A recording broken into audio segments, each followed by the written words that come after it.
Well, I decided to go to college because I had confirmed from my mother that an education would probably afford me a better life than the one we were living when I was a child.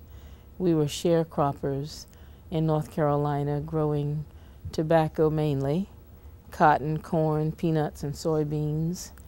And my parents had 7 daughters and no sons, and I'm number 6 of that group, so the older ones actually worked the farm. Wow. And they worked the farm like men. And I saw that that was not something that I could see myself doing for the rest of my life. And I was also known as the nerd in the family, the one who was always reading, or quote unquote her head stuck in a book. And I just had a hankering educationally for more than what we were getting. I always excelled at school, and I hungered for more. So that basically fed my desire to go to college.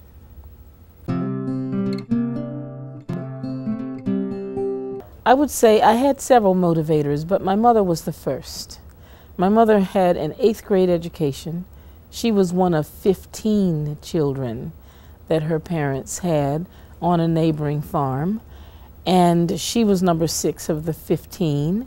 And when she finished 8th grade, she was assigned to become the seamstress of the family, and she was taken out of school. Her mother decided that 8th grade was enough education, and that was all she needed. So she basically made clothes for the rest of the family. My dad was illiterate. He couldn't even write his name. He never had, I think he said he went to school on the first day and never returned. And my mother, when my father became ill and we left the farm, she worked in a sewing factory in a very monotonous assembly line type job.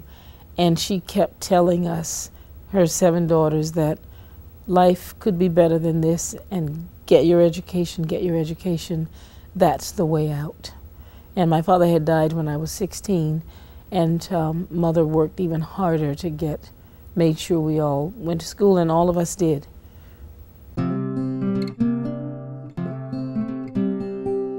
Well, actually, that was very unromantic. I'm a very pragmatic person. And my 5 older sisters had all gone off to college in different parts of North Carolina where we grew up. The first 2 went to the same school, Elizabeth City State. The next one went to North Carolina A&T, which is a larger school, a couple more hours away. The next one went to Fayetteville State. The next one went to St. Augustine's, and the one younger than I also went to St. Augustine's. Well, all of my older sisters, as they went off to college, I would accompany my mother in taking them off to school. And invariably, there was a problem of some sort that was administrative. Either my sisters would be told, well, your financial aid didn't come through yet, so you can't move in, or you can't register, or you can't do this, or you can't do that. And each time my mother would return home, first of all, driving away from campus, not knowing where her daughter was sleeping that night. And then the minute we got home, she would drop on her knees and start praying, because she didn't know where she would get the extra money from that my sisters needed in order to register. You know, if the loans didn't come through yet and she had to pay something to register, then my mother would worry herself sick, and she'd take on another job or another task to try to earn some more money to try to help my sisters out. And when it came my turn, I decided I didn't want her to go through that for me. And I was top of my class. I had always been top of my class. And there was a couple of people in the community who took an interest in me and drove me to Greensboro to see the University of North Carolina campus there. And I applied there. I was interviewed for a scholarship at Wake Forest. And when I got all of my information from UNCG when I was admitted, I was told how much financial aid I would be getting. I had to sign the papers in advance and send them back. I knew in advance what dormitory I would be living in.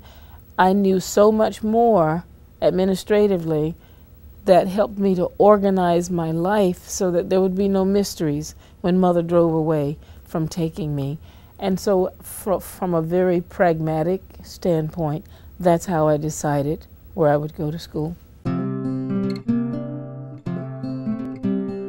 The first year, because none of my sisters could relate to my experience, and in fact, there was only one other black kid in my hometown who had gone to a white school at that point, and she actually had gone to UNCG, where I was going. She was ahead of me. But her family and my family didn't really interact much, so I didn't get to call on her a lot. But no one could relate to some of the things I was experiencing because they had all gone to HBCUs. So it was a year of adjusting for me, learning new things, and dealing with the surprise on many of my white schoolmates' faces and in their voices to discover the things I didn't know. When I got there, even though we had exchanged letters in the summer, my assigned roommate was busily changing rooms because she didn't want a black roommate. So that was the only administrative snafu that I ran up against right away. Then, of course, when it was time to register for classes, my first aspiration was to be a physician. My advisor was head of the biology department, and he told me I probably wouldn't finish my freshman year, so it didn't matter what courses I took. So that wasn't a very auspicious beginning, but obviously I finished my freshman year. I had several professors who had little to no expectations of black students at all. In fact, I had one sociology professor who I went to ask him a question about a comment he had made on one of my composition papers, and when I walked up to him to show him the paper, he literally leapt 3 feet away from me and looked at the paper from afar like this, as if he didn't want to get physically close to me at all. I had one white professor who, and of course all my professors were white then.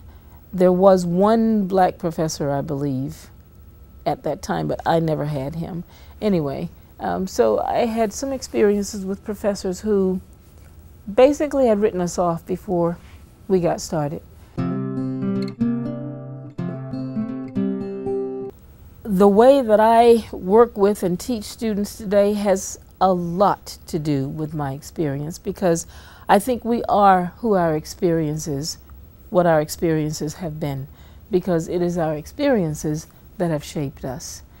And through negotiating those experiences, we develop the way we negotiate human interaction, and we shape our outlook on the world, our worldview, as it were.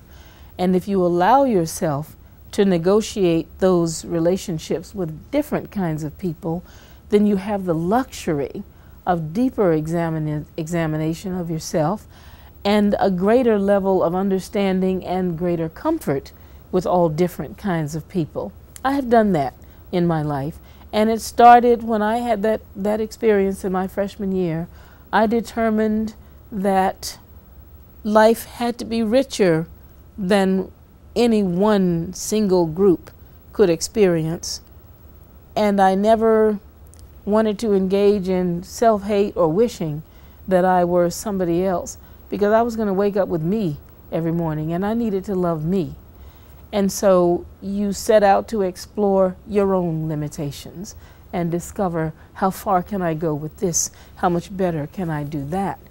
And when you meet an occasional Claude Chauvigny, who, other than your family, is someone who's spurring you on and believing in you, then that's gravy.